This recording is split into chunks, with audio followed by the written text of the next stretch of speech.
Good evening. Welcome to the latest episode of Urc Unloaded. I'll be hosting tonight, John Barkley. I'm joined by Stephen Ferris as usual and Tom Shanklin. Lads, how are you? Brilliant. Good. Very, very good. Oh yeah, tell your That's voice the energy back, we spoke Stevie. about, Stevie. I'm all right, John. I'm better than the weekend. Yeah, I was better than talk us you at the through it. weekend, but I've recovered now. I had a long slog, but I'm back. Caught up on my sleep. I'm a Stevie, what diet. about you? Were you Yeah. six last week out of 10? What are you this week? Stevie's got a newborn baby, so how's it going? Yeah, I'm a 6.5, John. 6.5. Going up I'm the doing way. a lot better. Yeah, I'm going up. I'm going up. People always tell you it gets easier, but the last couple of weeks, man, it's been so tough. So tough. Cleaning up sick, projectile vomit, hundreds of nappies. But I tell you what, it's all worth it, lads, isn't it? When you just see that little Well, smile on their face, and you're just cradling like this, and the little what's the smile just longest he comes, slept and you're for, just like, Stevie, so far? oh, What's the that's it. longest time he slept for? Doesn't know. Stevie won't know. I'm in the spare room, lads. Come on. An hour and 45, 2 hours, maybe. Max. Is he your wife on here? You're at 6.5. He's at 0.5 at the moment. 1.5 Yeah, hours she sleep. is. Yeah. Oh, fair Well, play, mate. You're old school. 2 hour stints. 2 hour stints. You're So old we're school. I getting give you there, that. boys. We're getting there. Just like your dad, you're old school. Well done. Fair play to you, Stevie. Cheers, boy. You work about 2 hours a week and you manage to get in the spare room. You don't even have a day job. This is impressive. Yeah, I went to the gym and everything today. Got into the gym. Legs? 4 sets of 10 at 120. 4 sets of 10 at 120 on the bench. So still got it, lads. Ooh, Decent. very nice. That shut you down, Shanks, didn't it? Yeah, that was your max back in the day. What was it 4 sets of 10? Yeah, 4 sets of 10 at 120. Jeez, oh. Yeah, but I can read though, mate. So Yeah. Read the game as well. Read the Read game. the Right, game. we've got a guest here, as always. We've got a returning guest, which means, Shanks, you didn't scare him away last time. Evan Van Rooyen, Lions head coach, is with us. There he is. Evan, how you doing? Yeah, good. Thank you. Yourself, lads. We're very good. Cheers. We're very good. Even we'll get into it before we get sidetracked at the end. Shanks has got a few questions at the end for you. no, I don't. I have to think of some now. Oh yeah, you've got time. Even I just want to start 4 wins from 4, best start to URC season. I mean, talk us through it. Did you expect this start? Yeah, thanks, John. I think we felt we had a bit of momentum going into Currie Cup after the previous URC, after that last block, and we were hoping to carry on with the momentum post Currie Cup. When the Sharks game was cancelled, we knew we had 2 home games, and then Dragons and Zebra. So we felt we were in for opportunity if we played well enough. Obviously, this weekend is the big one, and then a couple of weeks off, and then coming back to Ireland for Munster. Yeah, big time. I mean, you look. Is it too early? I mean, you look at the finish to last year. I think about especially that game against Glasgow, and then not a carbon copy, but not far off what you did to Edinburgh. And we've seen that a lot at home with you guys, but there seems to be more consistency across these opening 4 games. What do you put that down to in particular? Is it just time in the tournament, that time together, like you spoke about through the Currie Cup and into the start of the season? Yeah, I think so. I think we've got. It feels like about 60% of our squad has got about 40 to 60 caps. They're all between 24 and 26. So obviously a bit of time in the saddle helped with the consistency, but also getting 4 or 5 new caps at the box brings a bit of a different feeling in the camp. A bit of, if they can do it, maybe we can do it. So we can definitely feel a increase in training intensity, execution. So I think we've been training well. The last 2 games we didn't really play that well. Luckily, we still got 2 wins, but this week's a big one. Obviously, you're tough to beat at home, like a lot of the South African teams are. Must be quite pleasing. You picked up a couple of nice away wins on the bounce. Yeah, thanks, Shanks. We feel if we can get into our rhythm at home, we do present quite a bit of threats at various aspects of our game. To play the Dragons, which we feel was probably the most physical game we've played this year so far. They're really tough, physical, going to the breakdown every single time. and the conditions against Zebra was the eliminator. I mean, it was horrible, horrendous. How bad was that? Well, everyone's got. I probably shouldn't say this, but everyone's got infections all over their skin. Oh, So, no, it was bad. Everyone's got grass burns and really wet. Obviously, that we feel the way we want to play with tempo and the way we want to play and move the ball. Obviously, it's difficult, not just when it's wet, but it's also really slippery underfoot. yeah. Managed a really exciting 10-9.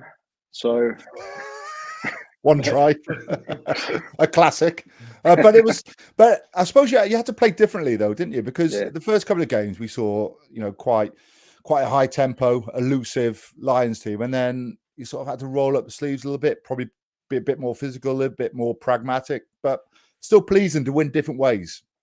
Yeah, definitely. It's probably the beauty of this tournament.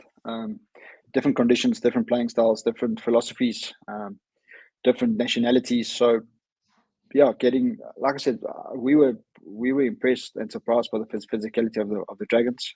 Really good kicking game, really physical, climbing to rucks all over. So they were tough. And then same with Zebra, we felt and even in preview, a lot more competitive, a lot more physical, a lot more threats, better kicking game. So I think, like I said, the beauty of the competition is every week's a totally different challenge. Ivan, just talk us through how much of the success of the first 4 games this year has been down to the disappointment of last season not making the top 8, going down to the wire, and unfortunately just coming up a little bit short. What was the mood like at the end of the season? Obviously, wanting to get off to a fast start, you've been able to do that. Yeah, thanks, Stevie. We were really disappointed. We felt we at stages played good enough rugby to be in the top 8. We also were really honest with why we didn't. In this competition, it's about scoring tries, it's about bonus points. So I think we were joint most in bonus points. We didn't win enough games, and I mean we'll be honest enough to say that we played the South African teams twice, not good enough against them last season, and the Irish teams is always a threat, whether you're playing them home and away. So we wanted to be a lot better at home. We half decent on tour the last 3 seasons, to be honest, but we really wanted to be a lot better at home, and the Ulster and the Edinburgh game obviously showed that a little bit. Yeah, it looks like this season, I suppose going back to last season, it felt like watching your games, you maybe left a few points out there. And of course, when it comes down to the top 8, you only miss out by, what was it, a point in the end? So you look this season like just you're going after absolutely everything, every opportunity that presents itself, you're going for it. And has that been drummed into the lads that, you can't leave anything behind in these big games, even the chasing the bonus point wins? And making sure that come the end of the season that you are there in the top 8? Yeah, definitely. I think we lost 7 games last year within 7 points. So we had 7 losing bonus points. So, like I say, the only way to beat the Irish teams, the top European teams, is you have to score tries as well, and in tough conditions and in different weather conditions. So it's a big focus for us to find a way to get points, and if you then lose, is can you grab 1 or 2 bonus points? So it's trying to walk away with every game as much as possible points that you can. Ivan, just from me, we've touched on it already slightly, just that record at home, and we've seen some amazing wins against some of the really strong sides in the league. Just tactically, how much do you change playing at home versus playing away from on the road? Or not at all? Well, honestly, probably about 60%. Is that right? Yeah, big change. Like I said, I'm probably not going to give all the secrets away, but the weather is always beautiful there. There's always altitude. It allows you to play a little bit. Sometimes you tend to overplay. So it's also that balance between really having a crack and guys expecting you're going to do A, but then you present them B. So we felt we need to develop our game a little bit, and not just pure attack and not just pure kicking game, but that blend and mixture. And obviously then with a bit of experience, with Kieran at 15, with Morna van der Berg and Sanele at 9, with Kate Voliter at 10 or Sanele at 10, we felt we've grown there nicely. over the last year. Yeah, we spoke to John Dobson after one of the games. And he said it may as well be a different sport. That we kind of joke because we find ourselves talking about altitude so much, but it definitely has an impact. Just kind of, I guess, finally for me, I think the Lions. You look at teams in the league, and the Lions have a definite DNA around how they play the game. It's exciting to watch. You know, the Maxwanis of the world, the way you throw the ball around. You know, how do we get, or how do the Lions get more people into that stadium to support this brand of rugby that you're playing? $1 million question. Obviously, there's a big drive from the administration side to show that it's safe, to show that that you can come there. There's various different ways to get there, by trains, by the trainer started working for the first time in 30 years about a month ago at the All Black Test, so that makes a big difference. So from the admin side, there's a big drive to show that, and then obviously our obligation is to play a certain way and to show to the people what it means, and bring the energy and bring the excitement to get bums on seats. We also, one of our slogans is to connect with our city this year. Really want to get into Joburg. There's so many aspects you can change or influence or give hope to millions of people. I mean, just if you drive around the area, you can see it's in need of inspiration. So we also know that if the better rugby we play, every 10 or 15, 20,000 people that arrive at the game offers a lot more opportunity for work and upliftment of the area. So we know that it's a big drive for us, and we're taking hands with the city as well, but also with the administration side to see where we can go with that. Just a final question. Oh, sorry. Go on ahead, John. No, when you go, crack on. Just a final question, sorry, Ivan, about the game this weekend. There's going to be a lot of bums on seats at the Aviva Stadium watching you guys play, but just a little bit on the challenge that you're going to face. Are Leinster the benchmark for most of the teams in the URC? And secondly, have you got something up your sleeve to try and beat them? Well, they're probably the best rugby team in the world, aren't they? And I'm sincere when I say this. 90% of the Irish team, which is ranked number one, probably in terms of consistency in rankings, they're probably the best team the last 3-4 years in the world. So we know it's going to be a huge challenge. They've got multiple threats all over on attack. With Jock there, we know Jock well. They want to put your skill set under pressure. If that doesn't work, they've got a very good kicking game. If that doesn't work, they've got a good set piece. So we know it's going to be challenged all over. First time, maybe for 2 or 3 guys, but the rest of the touring squad, the first time ever at the Aviva. So again, a nice little challenge for us there. Obviously, we've got some plans. We've got ways that we think we can challenge them and which we can expose. So, like I say, we've got. I know it sounds very cliche, but we've literally got nothing to lose. We can go full kitchen sink. Yeah. You're certainly playing a great brand of rugby at the moment. I hope the conditions are great because you've got a really exciting back three. Right, I just got to ask you about these 3 questions I've just made up now, and you need to say one of the current squad. So it's going to be someone that you don't want to be stuck in a lift with, someone that you want to go on holiday with, and someone that you wouldn't want to face in a ring. So stuck in a lift. Who would you not want to be stuck in a lift with? Well, probably Asanati, the Tarted. For obvious reasons. Obvious reasons. What I don't mind is he's got great sense of humor, so it'll be a really, really entertaining. Hopefully, 20 minutes or hour. Maybe not much room.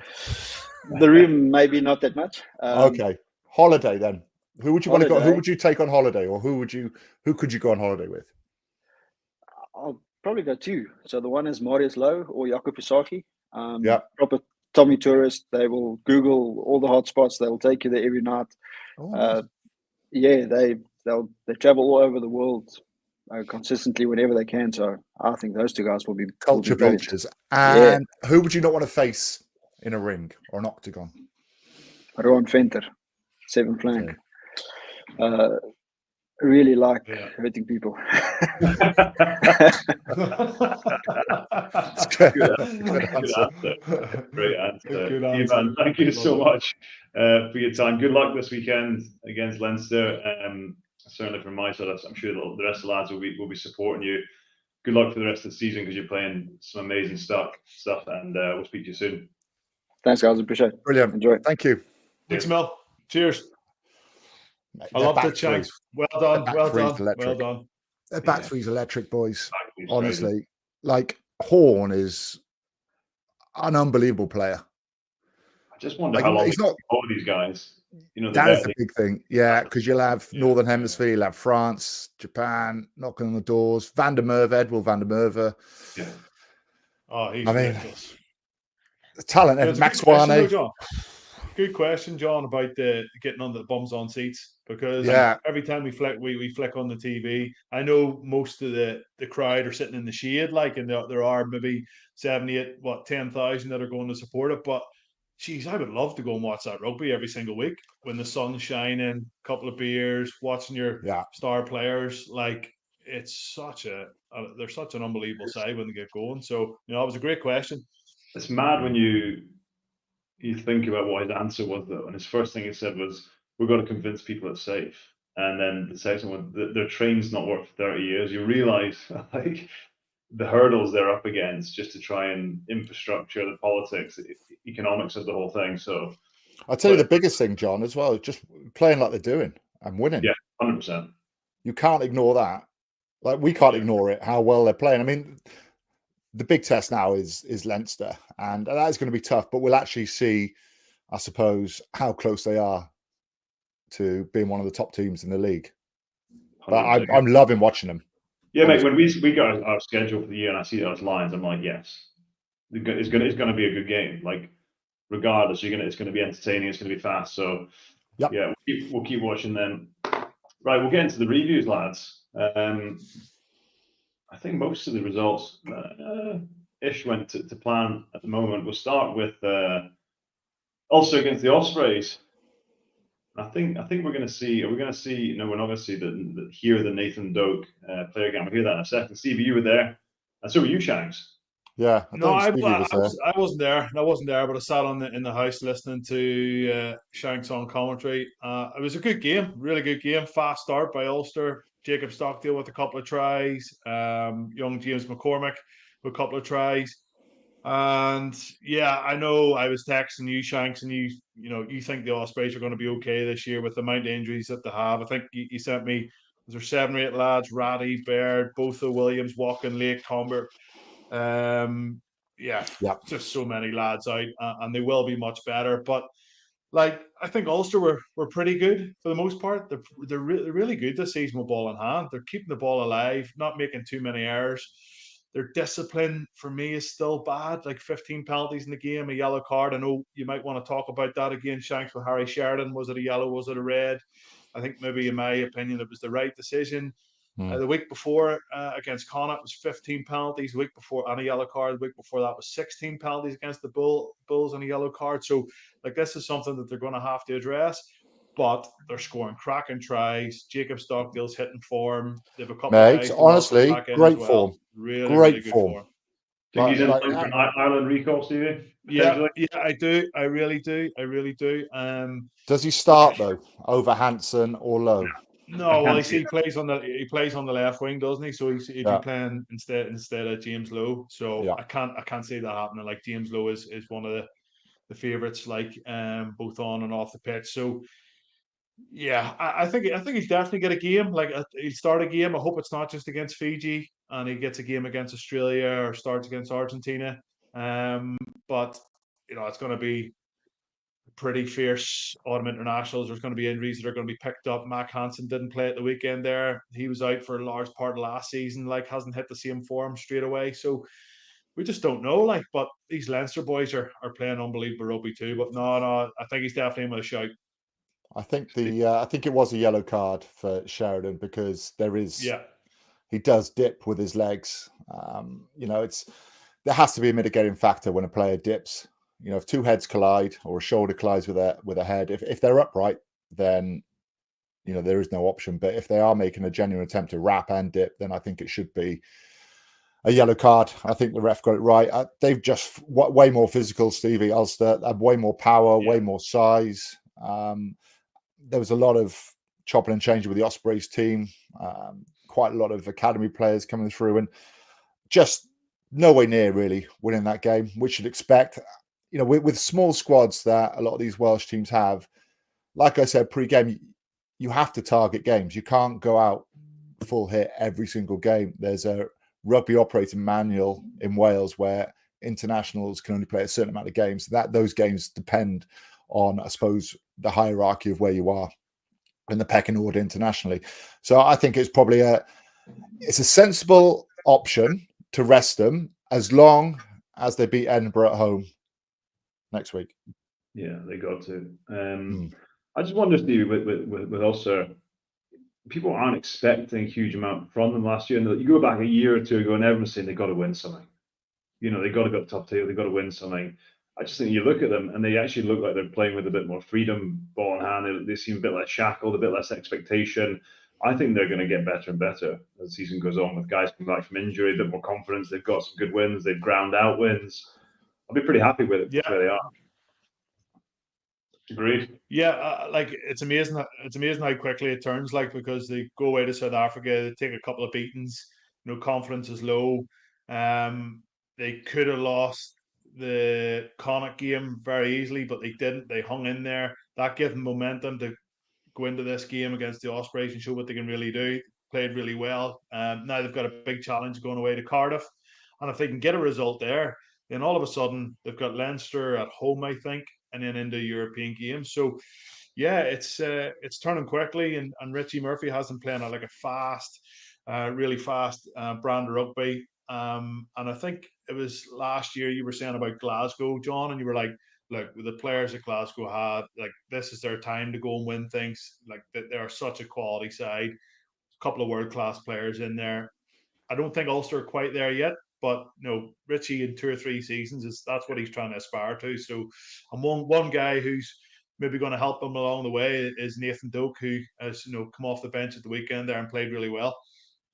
Yeah, well, speaking of Nathan Doak, we've got to thank Ulster because we're trying to grow the game, and have a listen to this. We had Nathan Doak in focus at the weekend, a little bit pre-game on mic, hearing his thoughts live in the warm-up before we actually go into the match itself. This week's player in focus is the Ulster scrum half, Nathan Doak. Hopefully he's hearing me now. Are you hearing us, Nathan? Yeah, I can hear you well. I know you're busy, but I'll talk to you anyway. Andy Farrell names his Ireland squad on Wednesday. You're not starting tonight, so I presume you have something very special planned when you come off the bench to catch his eye, have you? That's the plan, hopefully. Hat-tricks off the bench have been done before, Dokie. I've heard it all before from you. Nathan, I imagine that you feel you've got more than enough on your plate at the moment anyway, getting the starting position here at Ravenhill to be worrying too much about the Ireland pecking order. Is that right? Oh no, it's always in the back of your mind. That's what you want to do when you're playing for rugby, especially at a club like Ulster. And I know, I've got to get the starting jersey here before I can really go for that. So that's definitely, it's definitely not far out of my reach. It's definitely not something I don't think's untenable. But are you glad to be back focusing more on your preferred position, which is 9? Yeah, definitely, Craig. I grew up as a kid wanting to be the starting 9 for Ulster. Unfortunately, things didn't work out in the past in terms of getting changed position and trying to help the club out. And I'll be the first to put my hand up to try and help the club. But you know yourself, at a stage, it's hard to compete for the 9 jersey when you're playing 10. So absolutely, you have to be selfish. It's something that I can do for the team, but Richie knows, and Richie's looked after me in this department. I want to be the starting 9. So it's obviously every player wants to start the game. You're on the bench. It can be frustrating at times. How do you stay positive? What do you do? I'll be honest with you, it's something I'm still trying to figure out. I haven't been used to being on the bench for this long, and swapping between positions, you can get stuck there a wee bit, and it can be tough to stay positive, but probably just having. That was rubbish. Yeah, it was. Probably just just having an enjoyment factor. You know, I love playing rugby, and if it's off the bench or starting, I still have the same responsibilities and trying to. I'm not lying. I'm trying to fight that battle every time I'm selected on the bench because I'm desperate to start and, you know, kind of kick on with my career. I was just looking to try and get my hands on the ball as much. You know, I only had 25 minutes, so my mindset going in was just try and touch the ball as much as I can, try and impact the game. And, you know, we're going for a few beers tomorrow as a team, so I wanted to run around a wee bit so I could enjoy them beers. You've got to make sure you get. know that. You've got to make sure you get. You're not invited. I know, I'm not invited. I didn't actually know they were going. He was only joking there, Richie. Just a joke, Richie. Don't worry about it. Don't worry about it. Nathan, you and your big mouth. I know, yeah, I need to keep quiet. Just a few beers, nothing crazy. Nothing crazy. You know what I mean. How good was that? Do you know why it was good? Yeah, loved it. It was good because, like, he was actually properly warming up. We've done a few before, and sometimes the player just gets mic'd up and they're just walking around the field, which is still good. But he's going through his training drills. You know, he's thinking, he's working, he's warming up. You know, his brain's everywhere, and he just got some real honest answers, which is great. Yeah, let's do more of that. 100%. Right, let's move on. We're going to get into. Do you know what we should do? Hold on. You know what we should do? We should get boys to do like fitness tests. Broncos. We speak to them while they're doing Broncos. Remember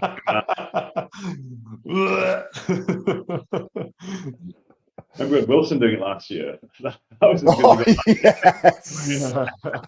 He was in in the the bag, wasn't he? He was doing mauled. He was so raw. Mate, he'll do anything. He'll do anything you tell him. Oh, 100%. 100%. I think it was his idea. Right, Scarlets. Maybe the surprise of the weekend. Scarlets 23, Bulls 22. I got to say, thoroughly deserved. I thought, for me, the Scarlets had quite a tough start of the year. Some narrow losses. They needed to win one, and bloody hell, they did it against not a fully loaded Bulls side, but there was still some serious quality in that team. Yeah, it was. You know, they backed up another big result with an even bigger result. You know, obviously winning last week against Cardiff, and they're down to 13 men. This time they faced a really strong Bulls team, and you know they had to do it the hard way as well. They had to come back from a deficit, and the Bulls scored fairly early. And Kane Moody again, boys, looks like a Rolls Royce. I think he's such a brilliant player. And Blair Murray's had an awesome start to the season. He's been rewarded for his start. He did an amazing bit of defensive work last week and also scored a try this week against the Bulls, which was class. And he's been rewarded with a spot in the Welsh squad for the up-and-coming Autumn Nations. So that was good. Johan Lloyd looked pretty good at 10. Rogers try. Hey? What about the Tom Rogers? Yeah, mate. I know, it was sick. Like, it was Sigma. It was amazing. Yeah. It was. It wasn't stupid toilet, was it? It wasn't. It was like those steps. Yeah, They they were just incredible. Yeah, yeah. It was against brilliant finish. and Kane Moody. Yeah, I thought they were. Do you know what though, John? Part of me wishes Johan Grobler was a yellow card or I don't think it would have made too much of a difference because I think it was like about 65 minutes. Well, what do you think? Do you think it was? I think it's no, I don't think it was a red card. I don't think it was a red card. All yeah, but you know, people will say, "Oh, well, the Scots only won because of that." No. I think they would have won regardless. So I think it was a yellow card. A lot of people are saying that it was a red. Stevie, did you see it? I seen the red card incident. Yeah. I didn't see the whole game. No. But what's your thoughts on the card? Oh no, it's a yellow card. Yeah, it's a yellow card. I don't think. I think you're right, Shanks. I don't think that the Bulls would have went on to win the game had it been a yellow card because they probably would only had that 4 or 5 minutes. But yeah, yellow card all day. Do you know what I liked as well? They had a shot at goal. They turned it down. They were positive. And Josh McLeod scored a good try. He's playing good rugby, boys. He's been out for a long time, but now he's sort of, I think, priming. He's in his prime now. He's sort of 4 games in. Was it 5 games in now? And looking good, looking physical. Nice try from him. And they've got people like Fafita to come back. But the centres combinations are starting to work as well. Johnny Williams, Eddie James looking good in the centre. I think Johan Lloyd is the number 110 though. I know they swapped. I was just about to say, I thought Costello played so well when he came on. No, yeah, but have you seen some? I've seen them all season really. Well, it's not been that many games. But start of the season, I don't think I wasn't that convinced by him. And I think when Johan came in for the last 2 games, he's looked pretty good. I thought, and I still think he's probably the number 110. Well, not probably. I think he is the number 110 at Scarlets. Is there any legs in that chat, Shanks, that Costello has been linked to the Leicester Tigers? Yeah, I think so. Yeah. Was that one of the reasons why he's now found himself sat on the bench? No, I don't think so, Stevie. I just think some of his games at the start of the season haven't been great. He's not really been able to control the game a lot. I find he goes a little bit quiet sometimes in games. And you know, when you lack a little bit of direction, that's when your 9 and 10 need to come alive. And I sometimes feel that you don't see that on the pitch enough. No, I just checked out our WhatsApp group. Apparently that Grobbelaar red has been rescinded to yellow, so Bulls will feel a bit aggrieved by that. But at least we got the right decision in the end. Yeah, well, John, I mean, the red card, when was it? It was... I think. Yeah, so, I mean, 4 minutes extra they would have had, because it would have been a yellow card anyway. So, yeah, would have made too much of a difference. I'm with you on that. Well, next game, my favourite team, Sharks. Sharks against Glasgow. I took a hammering in the studio, and I'm going to stand by. But that was a hell of a game. It wasn't the most. He wouldn't even apologise. He wouldn't even apologise. It must be a nightmare to live with. He wouldn't even say, sorry, I got it wrong. No, why would I? The prediction. I actually watched bits of this back. We were saying, oh, it's not great. It was like, for me, it was like watching the Springboks in terms of it was just chaos and physical chaos throughout the game. A lot of Glasgow players played well. You look at that team, I mean, bloody hell, if that team doesn't deliver, then there's something seriously wrong. But Glasgow came back, got 2 bonus points. Johnny Matthews scores at the end. Some great tries in there, but the Fassi try was the stinker for Glasgow for me, the one that hurt them just before half time. Caught nap and a quick tap, and then Fassi dives over. So, but yeah, good game. Very, very good game. Yeah, they were physical, I thought. Really physical, the Sharks. They didn't really try and overplay too much. They went route one. They came around the corner then with a couple of their big carriers, and they stopped Glasgow at the breakdown, John. There was quite a few issues at the breakdown. They stopped them from playing that high-tempo game they want until like the last 4 or 5 minutes when Glasgow just let loose. It was an amazing finish. I love the game. I mean, in certain parts, it lost a little bit of its shape, but what a finish. You know, they were, what was it, 28 something down at one stage, maybe 11 or 12, and to come back and get 2 losing bonus points, that's massive. Yeah, I think in the context of the season, that'll be very important. But let's see what happens to Sharks. Glasgow, I think, still in good shape, but Sharks got to back it up this weekend. We'll go on to the next game, Stormers against Munster. Stormers having been probably the worst I saw them against Edinburgh the week before, back at home, back in Cape Town against Munster. And I don't think I saw this result coming, Stevie.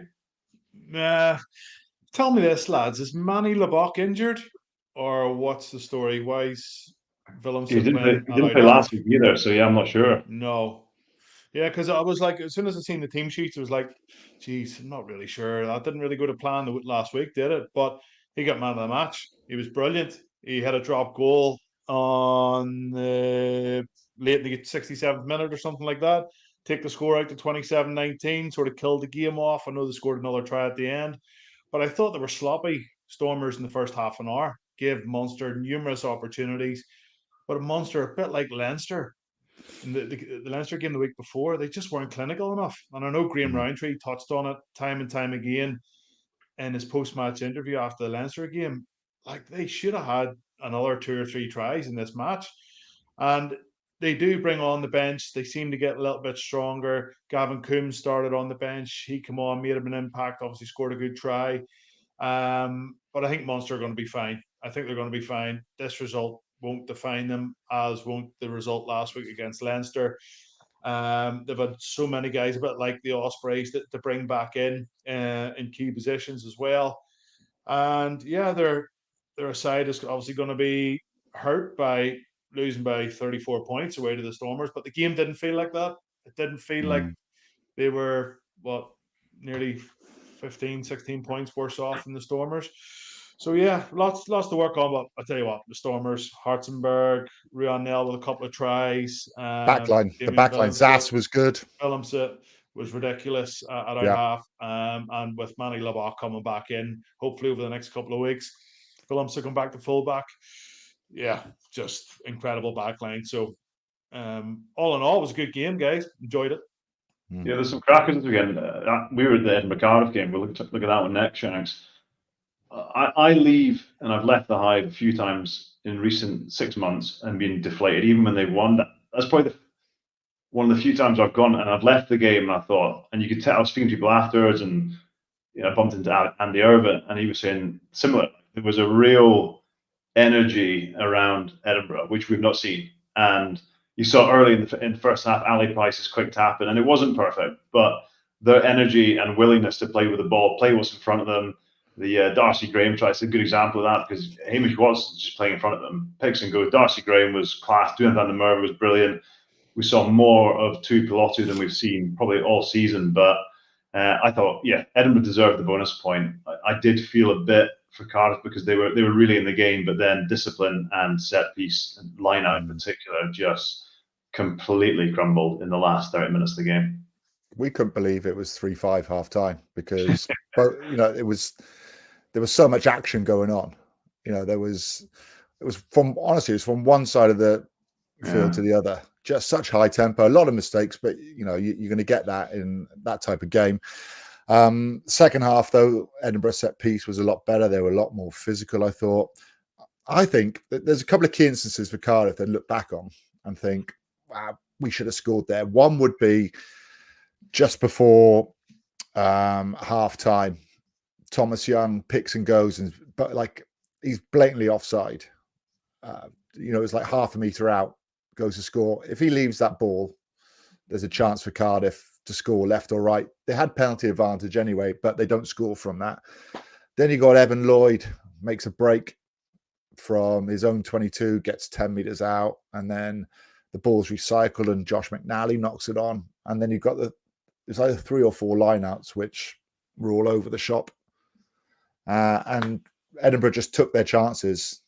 I don't think Edinburgh definitely deserved to win that game. They had more chances. They capitalised on those chances. I just feel a little bit sorry for Cardiff that they didn't do enough with it. Yeah, likewise. Well, let's move on. We've got Connacht at home against Leinster. I think I backed Connacht in this one, but it was... Yeah, I backed Connacht as well, JB. Yeah, too many games. It's not uncommon to look at the opposite team's attack and against Leinster and see, against Connacht scoring hysteric points. And their attack's good, but they're just conceding too many points. RG Snyman scored a crazy... I don't know what celebration was about. He scored a great try.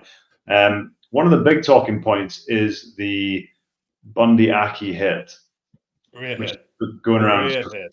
Yeah, totally. Can we shut that down? Because that's where I think the game's in a little bit of a tricky spot, because that's a great hit and it's great technique. He doesn't hit him high, but it's kind of split a bit of opinion on social media this week. He hits him high, John, but he doesn't hit him too high. He hits him high and he absolutely demolishes Osborne, demolishes him. And as soon as he catches the ball, he's absolutely ended in the touch. And that's just that's a massive bonus pick-me-up for your team, to put in a hit like that. And it just gives you so much confidence and energy.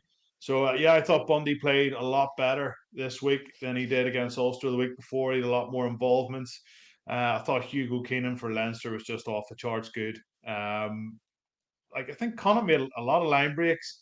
Leinster slipped off numerous tackles, but Hugo Keenan was just there just to sweep up everything. I think it was Tierney Martin that got the ball to the wing, and Tierney Martin just tried to absolutely run over him.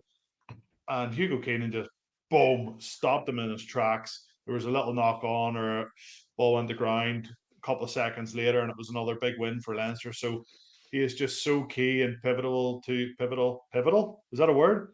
Yeah. To Leinster's success. Like, he is just so good. And then, of course, we have to talk about RG Snyman.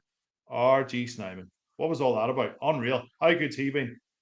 Yeah, his try celebration. His try celebration was the ball was stuck to his hand. He's trying to get the ball off his hand, so he's used his foot. I thought he was trying to start a motorbike or something with it. Like a moped. It looks tiny in his hand, though, doesn't it? That ball. It looks like a mini rugby ball in someone's hand, doesn't it? Yeah. He's playing a different game at times. It looks like. He's well, he'll go off for the autumn test now anyway, but he's in great form, and it looks like we're gonna have, he is the Urc Unloaded player of round 5. No surprise there. I saw clips going around social media that offloading game still got a lot of grunt. Yeah, is he the missing piece of the jigsaw that they lacked last year in Europe and in knockout games? Yeah. What do you reckon the Munster fans are like, Stevie? Because they've got to be a little bit fuming because he's fit and he's playing unbelievably well, and they're probably thinking, "This is what we needed." You didn't see the interview there, did you? Where RG Snyman was getting interviewed? No, it was during the week. He was thrown in front of the cameras and obviously all the journos, and he sat there and he was asked a few questions about like what's different between Munster and Leinster, and like he was just sitting there going like, where do I go with this? Oh, Leinster have lots of young players. That's what he said. And we were like, can you elaborate? And he was like, oh no, it's just a really good place to be, a good environment. Like, so the journos tried their best to catch big RG Snyman out, but no, is he the missing piece to the jigsaw, John? I think if he can stay fit, absolutely, absolutely. If he can stay fit. But boys, where does Geordie Barrett fit into this? That's what I was just. Where does Geordie Barrett fit into this too? Like, when's he arrived? Jamie Osborne is. I love watching him play. Like, man, you love him. Come on, get over it. Like, you love him. Not a bad problem to have. Geordie Barrett is going to play in those big games. He's going to play in the wing. He could play in the wing, boys. Playing anywhere. They're playing fullback. Yeah. You're not going to drop Keenan. He's going to have to play 12. He's going to have to play 12. Robbie Henshaw, when he comes back, fully fit. Yeah. Play him anywhere, lads. He'll be fine. Play him in the second row. You'll be fine. Play him at 10. Yeah. Well, they don't need the Frawleys to play pretty well as well. They're all playing well. So watch out. Leinster are going not too shabby. Dragons next. Dragons 21. Benetton 31. Benetton hitting a bit of form. They were super disappointing early season, but they look like the guys coming back. To Rhino Smith last week, and Minicello and Brex. These guys just make a huge difference to this team. They do. It's a tough place to go and win, the Dragons, and they're pretty physical at the moment, as Ivan was saying. They're just a team that still makes a lot of mistakes. They still, for me, they fall off a lot of tackles still. They had a really good start to the season, obviously beating the Ospreys there, but we've not quite seen them crack on since. They should have beaten the Sharks, and I think that was the real momentum loss for them. But just that Benetton pack, for me, was just a lot more physical. A few errors then started to creep into the Dragons. Look, I hope they do well this season. There is improvement on last season. We're still early on. I think they won 3 games last year. We want to see 4 or 5 games won, but I certainly think they're more competitive and they're more physical, but they are still making a few errors. So look, I hope they find some form again later on this season. Yeah, that's always the challenge for Dragons, isn't it? How they back it up. They're not going to back it up every week, but how can they find some consistency through what they're doing through the year when they lose the big players to Six Nations, because they miss those guys a heck of a lot. Last game, I don't think we're going to talk about it too much because it wasn't a classic. We had even Van Ryan on talking there, played in pretty tricky conditions. Not sure many of the Lions boys would have played in these conditions, but they managed to get an away win. We didn't see many of them last year. So they dusted up Zebre by a Did I magnificent score. hear Ivan talking about burns? Was he talking Yeah. about? Yeah, Went grass Wow. burns. I think it was just cuts. I think it was the rain on the surface, which is obviously Yeah. it's probably infected with some sort of pesticide to stop pests sort of eating the grass, and that seeped Yeah, into a and lot of then it's their made it rough. into their cuts. So he's probably got a bit of work to do on them. A lot of antibiotics, I'd imagine. There were chances Cheers, though Doc. for Zebre to win. I didn't want to mention it when he was on. Didn't have the guts to, but there were a few chances for Zebre to win towards the end of that game. They had a couple of overlaps which they butchered, but it was quite a big defensive shift by the Lions towards the end, and Gessie, they managed to just manhandle and chuck him out on the 80th minute from about 7 meters out. So it was nice to see him win differently, because we watched him put 48 points on Edinburgh. I was going to mention that, John, that he's created a few headlines for you, kept you in the job for another year. But I was impressed by how physical they were towards the end of that game to keep Zebre out. Well, that's a wrap up of the games. We've already done the URC Unloaded Player of the Round. Rants of the week. It's going to be the referees for me again. The referees, too much inconsistency with high shots. We saw it in the Scarlets game. We saw a very similar one with Grant Gilchrist in the Edinburgh game, which was a yellow. Yeah, sort it out. Come on, lads.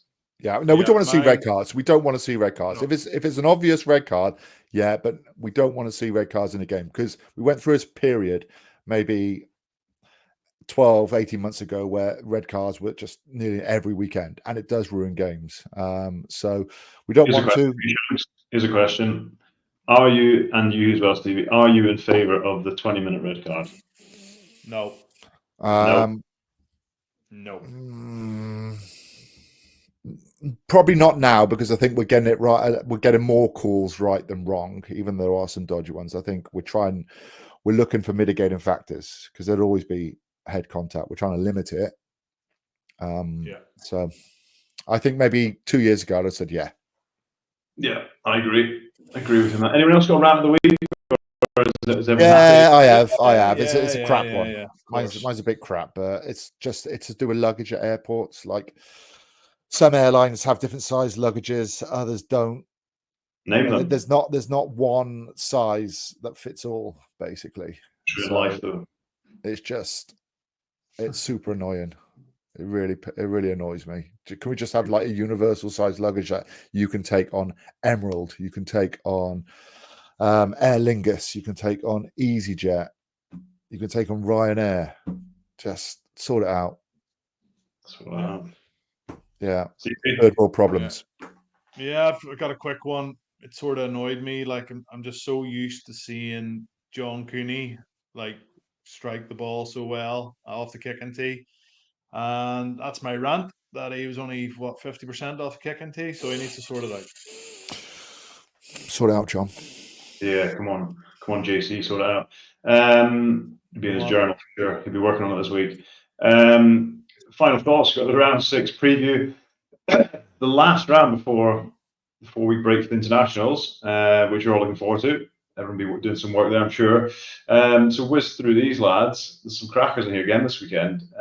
Benetton versus the Bulls. Can the Bulls back up or bounce back, sorry, from the disappointment of Edinburgh in Benetton? That's quite a hard place to go. I'm not sure. I'd go Benetton. Yeah, I think I'm going to go Benetton. 3 Benettons, okay. Yeah. And I think if you're Scarlets, you're going to choose a team to play against this weekend. It might be Zebre at home, which is what they've got. Yep, Scarlets. Scarlets for me as well. I hope they do. Super happy they managed to get that win. This would be a good one. The next 2, I think, would be class, actually. Stormers against Glasgow in Cape Town. Glasgow. I'm going Glasgow. Stormers. Ooh. Okay. I don't think they'd be as physical as the Bulls were. Yeah. Sharks, sorry. Sharks, so it depends how tired, how much that took out of Glasgow. Sharks, Munster again in South Africa and Durban. I think. I I was going to back Sharks, but I said I'd never back Sharks again in my life. So Munster. Sharks. Yeah, I'm gonna go Sharks up front. I just think up front with all the boys they have back in, and Munster obviously a few injuries in those areas. So yeah, Sharks. They're going to get better. They have to get better. They have to get better. We had even arriving the Lions on Leinster Lions in the Aviva. Leinster. It's going to be Leinster, but I'd love to see Lions win that. I just want to see. I'd love to great see Lions win. conditions. I'd love to see great conditions because that's, I think, when you get the best out of the Lions. I just think Leinster will be far too organised. You missed the Ospreys Edinburgh. Oh, that's because I was going to finish that one. Because the biggest game of the weekend. Give me a second. I'm hosting today, not you, Shanks. Right, chill out. Connacht versus Dragons. Connacht at home. Connacht. Yeah. Cardiff also. This could be a close one as well. Yeah, I'm looking forward to it. I think Ulster are going to go pretty strong. What do you think, Shanks? You edging towards Cardiff? They need a response, don't they, Cardiff? Yeah. It's a tough. I'm going to go Cardiff. I think we might see a bit of a reaction. We'll see probably a stronger team than that was there at Edinburgh. So I'm going to say Ulster. I think Cardiff are conceding too many points. Yeah, Cardiff conceding too many points, and I think Ulster's attacks have been pretty decent. So, and last but not least, Tom, you're desperate to talk about this one. Ospreys against Edinburgh. Ospreys Edinburgh down in Wales. Ospreys. Edinburgh. Ospreys. Big boys are back. Boys are back in town. Yeah, and I'm slightly convinced Edinburgh have turned a corner, but I'm not fully convinced, if you get me. Sit on the fence, I like it. No, I've said Ospreys. No. Ospreys for me, boys. No, I'm going to Edinburgh. Good about the lads. That's it, lads. This is the last round before the break. We will be back next week to review the show, to review the games. Lads, enjoy the rest of your week, and we'll see you next week.